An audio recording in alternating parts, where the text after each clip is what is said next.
Good day, this is Ray. Today is Saturday, September 9th, 2023 for me. Another day of learning and growing. Hope that you, your family, friends, and loved ones are doing well and staying safe. So it is 8 o'clock on Saturday.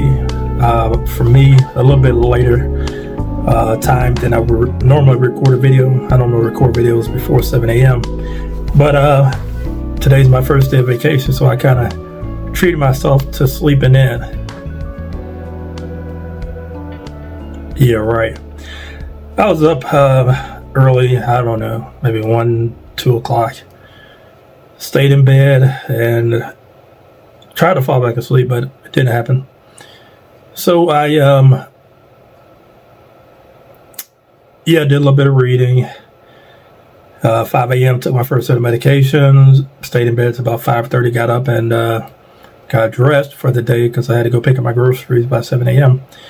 Went downstairs and made breakfast. Had my breakfast. Had my bulk of medications for the day. And then went to pick up my groceries. Came back, unloaded the groceries, washed dishes, took out the trash. All before 8 a.m. So now I'm in for the day. I am in a little bit of pain, but I wanted to at least press through that to get to beat the heat of the day.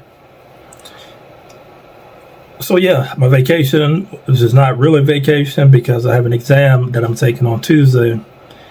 And let me just say, I hate taking exams. Sorry, hate is a strong word. I really dislike taking exams.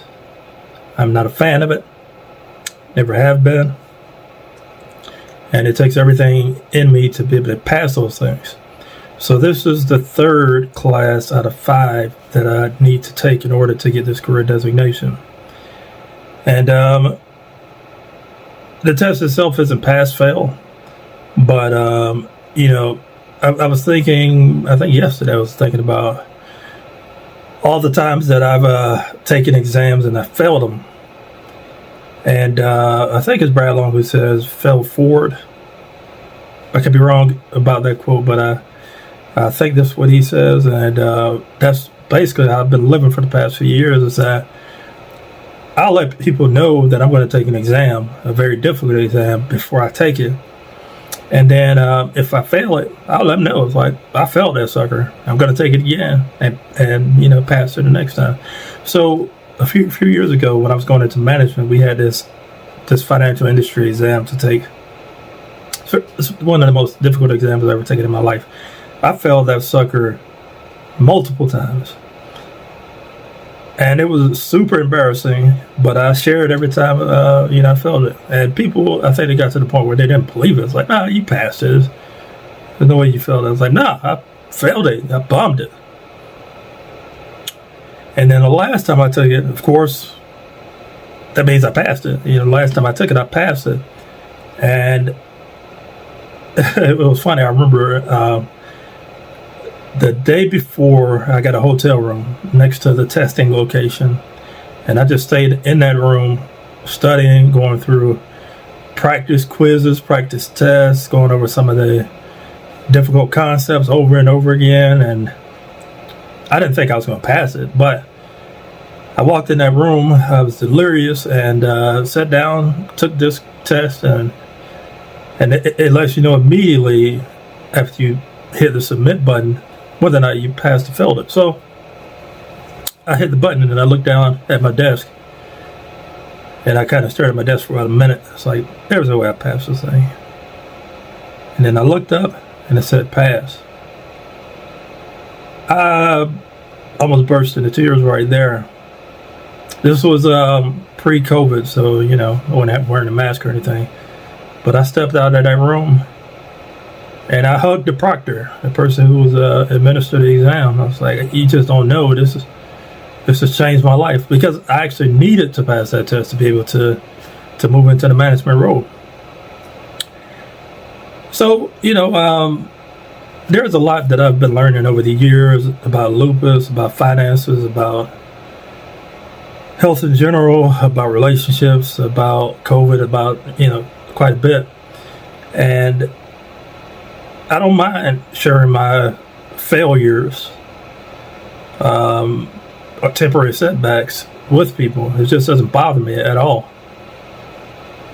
And actually, next week I'll let you know. I may post a video midweek letting you know whether or not I passed or failed it. I'm feeling okay about it. You know, I've been taking the quizzes over and over again and reading some of the more difficult concepts, and I've been scoring pretty much in the hundreds.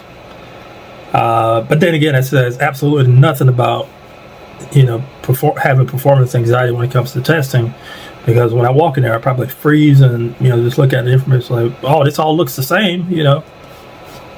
What the heck am I supposed to do? And then I have a panic attack and I start screaming in the middle of the room, and then I get kicked out. You know, who knows? There's some crazy stuff might happen. But, you know, basically I'm saying this to sort of, you know, encourage myself to get through this thing. I only got a few days left before I take this exam.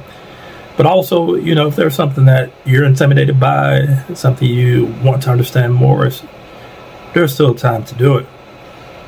You know, I think the one thing that I'm starting to see because of this journey, and I'm really pushing myself to do something that was never asked of me to even do, is that it's made me a lot less intimidated to study other topics, and it's making doing my job much easier, because I'm, you know, willing to tackle things that on the surface seem like it can be difficult, but then, you know, if you dig into it for a while, it becomes second nature. I was actually talking to my mom yesterday about when I'm training someone, I think about the basics and going back to the foundation and really learning the things that you need to know to build a strong foundation to really help you along your career path and to help you in life in general. So pass or fail, you're going to know pass or fail. I'm going to continue on. Hopefully I'll be able to register for the next course this upcoming week, and that'll be the 4th class, and I have one more class, and I have this big designation. I was reading, generally it takes people about 15 to 18 months. I'm on pace to have it done in a year. And if that does happen, then I'm going to have a big celebration by continuing to pay off my debt, because I have $60,000 of debt left. Okay, when it comes to my vacation, it's going to be a staycation. I don't have the money to be able to, you know, travel and do things. And I still have to be careful because I am immunocompromised, so there's that. I may actually, you know, go to a museum. I'm okay with that, because I can go in there and mask, walk around, be separated from people, and just kind of take in artwork. I do love art. That's something that is an escape for me. And yeah, that's that. If you made it this far, feel free to like, comment, subscribe, hit the bell for notifications. You'll know when I'm posting my videos. You can find me at youtube.com/@lupuslifestyle. Hope you all have a wonderful week, and take care.